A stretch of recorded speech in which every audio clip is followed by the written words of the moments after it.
Fox World Headquarters in New York. This is World News Tonight with David Muir. Good evening, and it's great to have you with us. We made it to Friday. We have a lot to get to tonight. The devastation after Hurricane Helene. We are watching yet another system tonight that could bring up to a foot of rain. Meteorologist Cecily Tynan is here. And what Dolly Parton has done in the storm zone tonight, the whole effort, remarkable. But we begin tonight with the economy and this blockbuster new jobs report. The new numbers blowing past expectations. The stock market tonight hitting a new all-time record. 254,000 new jobs created in September. Unemployment now falling to 4.1%. The July and August jobs numbers also revised up by 72,000 new jobs. Vice President Kamala Harris celebrating with union workers today in the key battleground state of Michigan, fueled by the economic news in these final 32 days of the campaign. Former President Trump visiting the storm zone in battleground Georgia, how he responded when asked about the encouraging jobs numbers. ABC's Rachel Scott leading us off from the battleground of Georgia tonight. With 32 days until the election and the economy the number one issue, tonight the new jobs report beating expectations. The stock market gaining over 300 points, closing at another record high late today. Americans' 401ks are growing, with the market hitting dozens of record highs this year. All of this coupled with the news that inflation is slowing and the Fed is lowering rates. Vice President Kamala Harris in front of union workers in battleground Michigan, making the case she will be the president for American workers. Donald Trump's track record is a disaster for working people.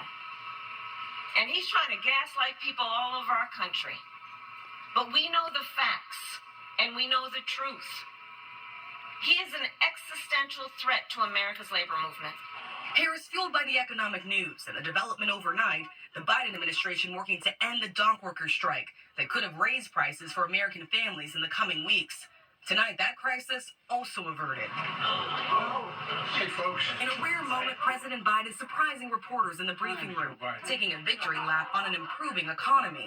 Once again, outside experts were wrong. Inflation has come down. Wages have gone up faster than prices. Interest rates are down. The new blockbuster jobs report showing stronger than expected hiring across the U.S. economy. Restaurants, healthcare, state and local governments, and construction adding tens of thousands of workers with wages going up too. The unemployment rate ticking down to 4.1%. Economists say another very encouraging sign. I asked Trump today about the state of the economy. Jobs are up. The stock market hit that all-time high. Do you acknowledge that the economy is improving? No, it's not.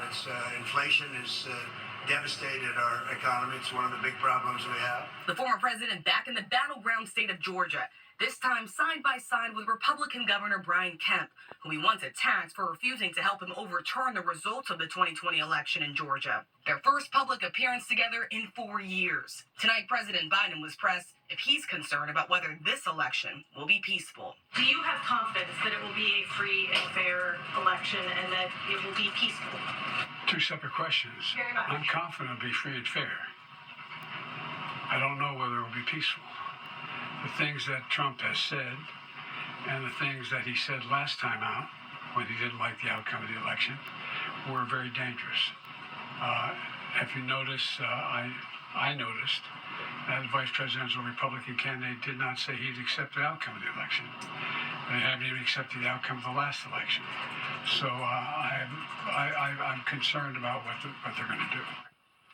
Today, Donald Trump said he can only hope that this election would be free and fair. He would not answer if he believes it would remain peaceful. Tomorrow, the former president heads to Butler, Pennsylvania, and that exact rally location where there was an attempt on his life nearly 3 months ago. As for the Harris campaign next week, former President Barack Obama gets out on the campaign trail for Vice President Kamala Harris. He will be doing a blitz through the battleground states, starting in all-important Pennsylvania. David. Rachel Scott leading us off on a Friday night. Rachel, thank you. Meanwhile, tonight, the painstaking and desperate effort to find the missing continues after Hurricane Helene and the storm that followed.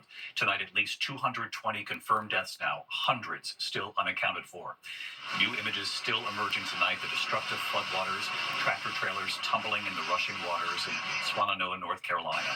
The moment one of those trailers is wrapped around a pole right there. Tonight here, the stark satellite images. This is the Chimney Rock Country Fair, they call it, a colorful amusement park. This is before the storm. Tonight, look at this. Nothing is left. The road is completely gone. The fair's website now says permanently closed. ABC's Morgan Norwood from North Carolina, again tonight. Tonight, recovery from Helene's devastating destruction entering its second week. Almost up to my knees. This is nuts. I ain't never seen something like this. The search for survivors exhausting, but everyone holding out hope. You know these are hard times, but please know we're coming. We're coming to get you.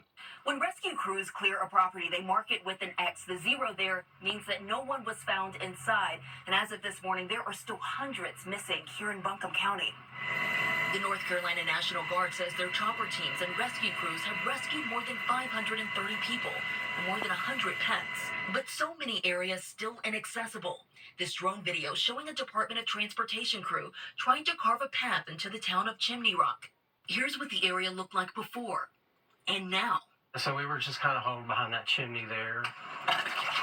In Swannanoa, we met John Zera.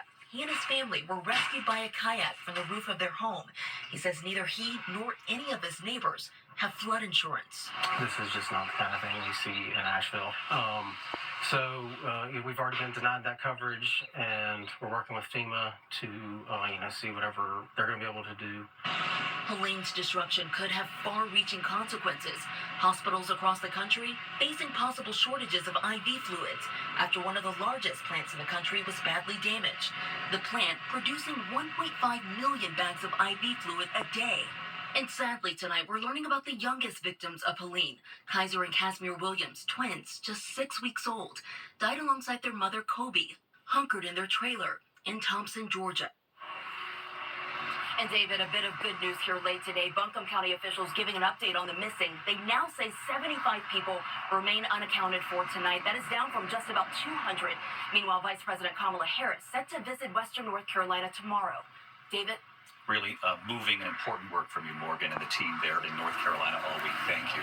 By the way, we'll get to what Dolly Parton has done in the storm zone just a bit later here, and it is incredible. Meantime, as millions you saw there try to recover, we are watching yet another new system in the Gulf tonight, a developing storm set to hammer Florida with nearly a foot of rain. Let's get right to Chief Meteorologist Cecily Tynan from our Philadelphia station, WPVI, back with us tonight. Cecily, good to have you. Good evening, David. All eyes are on disturbance in the Gulf. It now has a medium chance of becoming our next named tropical storm. Now, even if it doesn't get a name, this system is going to bring flooding rains to Florida through much of next week. Some areas could get up to 10 inches of rain. Right now, it looks like the heaviest rain will fall south of those areas affected by Helene. East coast of Florida, rip currents are going to be a problem right through the week, and the reason why, Major Hurricane Kirk, it's a Category 4 hurricane. Now, this system is more than 2,000 miles offshore, but it's big, it's powerful, it's really churning up the Atlantic. Now out west, the October heat wave continues. Another day of record heat for many cities, including Denver, coming off its hottest September on record. This heat continues well into next week. David? Cecily Tynan of WPVI. Cecily, thank you.